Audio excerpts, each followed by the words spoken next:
on government to keep sin taxes unchanged in the budget. That's following months of losses during the hard lockdowns.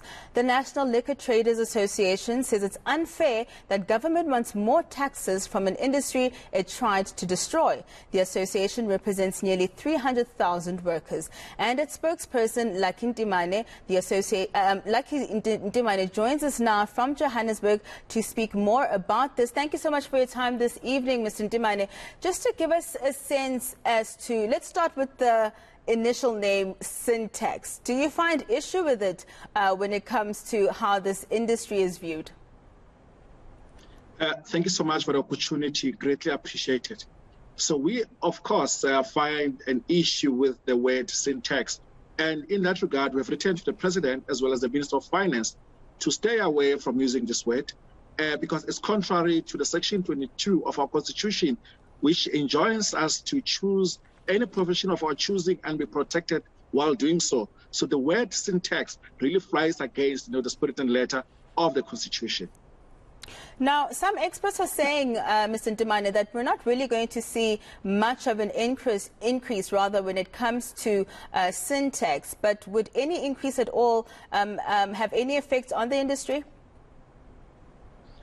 Any increase on excise duty will have a huge impact on the industry. Hence, we have made a call to government not to increase any excise duty. In fact, we are calling for a 0% increase on excise duty. But I need also to emphasize a very strong point that we appreciate the time that the Minister of Finance has given us. He's been very open to us making submissions to him, and he's taken all our calls. We feel that he's an able minister who's able to listen to our cries and pleas. All that we're looking for is for him to follow through with supporting small businesses who are the cornerstone of the township economy and the full recovery of our country. And we believe that come tomorrow, will not be subjected to any tax increase that is going to destroy our businesses and hamper our growth efforts going forward.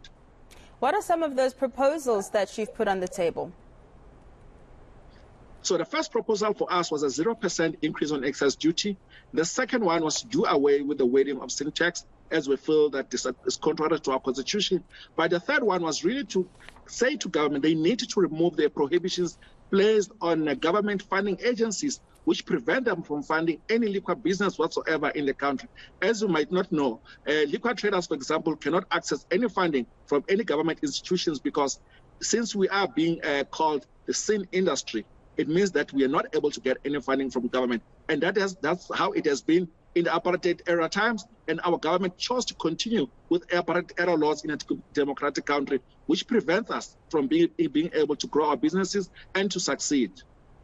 When we look at the illicit trade, what effect does excise duties have in terms of maybe aiding that industry, if at all? There is actually a correlation in terms of excise duty and illicit trade. And we have seen the growth of the illicit trade in the past 2 years to about 20 billion rand a year industry, which represents about 10% of the illegal market. So what you will see is if we increase excise duty, it means our products are going to be more expensive. People are going to then look for a cheaper product, which have now been developed after the COVID-19, where people were being able to access alcohol, even though we were during alcohol bans. So it means that we have a sector which is illegal but is broad, and we can only crop that up if we are able to increase the excise duty, which we are cautioning government against doing, because that will mean we are supporting the illegal market, against, those that are paying taxes, against those industries that, are fully compliant with all the relevant laws in the country. Hence, we are saying, do not increase excise duty, because if you do so, you are going to encourage the blossoming of the illicit trade, which has now grown to about 20 billion rand per year. Now, when it comes to players in this industry, Mr. Ntimane, how are you, as those working in the industry, feeling about the leadership, especially of President Cyril Ramaphosa and his cabinet?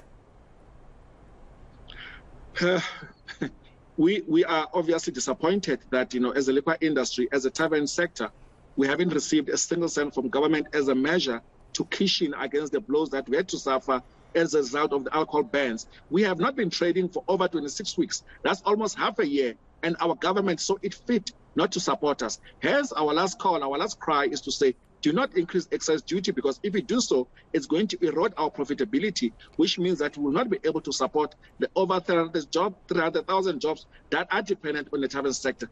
The only last call for us to get help is from the Minister of Finance. But we are on record as saying that our president has let us down. He has no legacy to speak of in terms of supporting small black-owned business in this country.